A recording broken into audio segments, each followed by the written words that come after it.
नमस्कार दोस्तों, बहुत बहुत स्वागत है आप लोगों का सिंपल एजुकेशन में। आज इंसान की लालच इतनी बढ़ गई है कि वो पेड़ों को अपने विकास के लिए अंधाधुंध तरीके से काटे जा रहा है, बिना ये सोचे कि पेड़ हमारे लिए कितने कीमती हैं, कितने लाभदायक है। आज की इस वीडियो में इसी बात को हम जानेंगे कि पेड़ हमारे लिए किस प्रकार महत्वपूर्ण है और क्या क्या प्रदान करते हैं। नमस्कार दोस्तों, मेरा नाम है राजेंद्र कुमार और मैं स्वागत करता हूं आपका अपने YouTube चैनल सिंपल एजुकेशन में।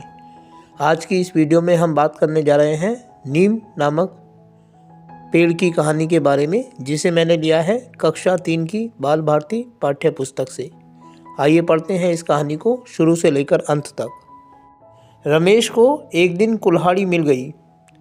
उसे लेकर पहले तो वह छोटी मोटी टहनियाँ काटता रहा, फिर जब काटने को कुछ और ना मिला तो वह कुल्हाड़ी लेकर बाहर निकला।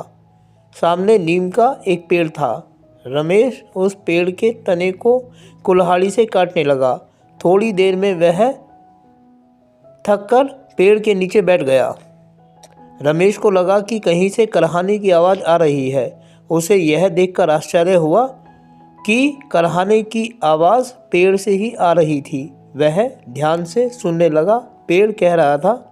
दोस्तों, खूबसूरत से एक चित्र में आप नीम के पेड़ को इंसान के रूप में देख सकते हैं, क्योंकि उसकी आँख, मुंह और नाक भी है, और हाथ में कुल्हाड़ी लिए आप देख सकते हैं रमेश को। रमेश, तुम मुझे क्यों काट रहे हो? क्या तुम नहीं जानते कि मैं तुम्हारे कितने काम आता हूँ? रमेश, मेरी तरफ देखो, मेरे ऊपर कितनी पत्तियाँ हैं। ये पत्तियाँ इतनी घनी होती हैं कि सूर्य की किरणें धरती तक नहीं पहुँच पाती, और मेरे नीचे सदा छाया बनी रहती है। तुम भी तो अपने मित्रों के साथ मेरी छाया में बैठते और खेलते हो। बताओ, तुम्हें मेरे नीचे बैठकर आनंद आता है ना? तुम्हारी ही तरह दूसरे लोग और पशु मेरी छाया में बैठकर आराम करते हैं।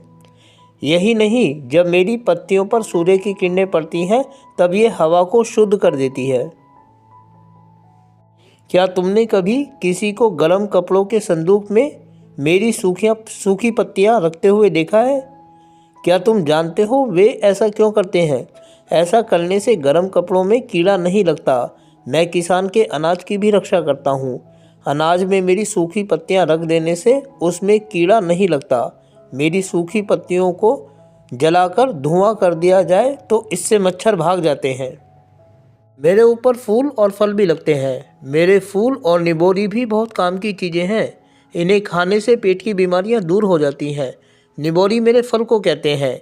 निबोरी की गुठली से जो तेल निकलता है उससे साबुन बना सकते हैं। निबोरी की गुठली का तेल और उस तेल से में बना साबुन फोड़े फुंसियों को ठीक कर देता है। बच्चों को ये फुंसियाँ बहुत तंग करती हैं। अगर फुंसियों पर तुम मेरी छाल घिसकर लगा दो तो ये फुंसियाँ ठीक हो जाएंगी। क्या तुमने कभी मेरी दातुन से दांत साफ किए हैं? यह कड़वी तो ज़रूर होती है, पर दांतों के लिए बहुत अच्छी होती है। इससे दांत मजबूत होते हैं और उसमें कीड़ा भी नहीं लगता। बुखार में तुम मेरी जड़ की पानी में उबालकर पी लो तो तुम्हारा बुखार दूर हो जाएगा। देखा तुमने, मैं तुम्हारे कितने काम आता हूँ। मेरे सभी भाग किसी न किसी काम में लाए जाते हैं। अब तो तुम जान गए ना कि मैं बीमारियों को भगाने वाला पेड़ हूँ। मैं सब जगह आसानी से लगाया भी जा सकता हूँ। इसीलिए क्या गांव, क्या खेत, क्या शहर, सब जगह लोग मुझे लगाते हैं और मेरी ठंडी छाया में बैठकर सुखी होते हैं। कि ये बातें सुनकर रमेश को बड़ा आश्चर्य हुआ। वह सोचने लगा, कितना अच्छा है यह नीम का पेड़ और मैं इसे काट रहा था।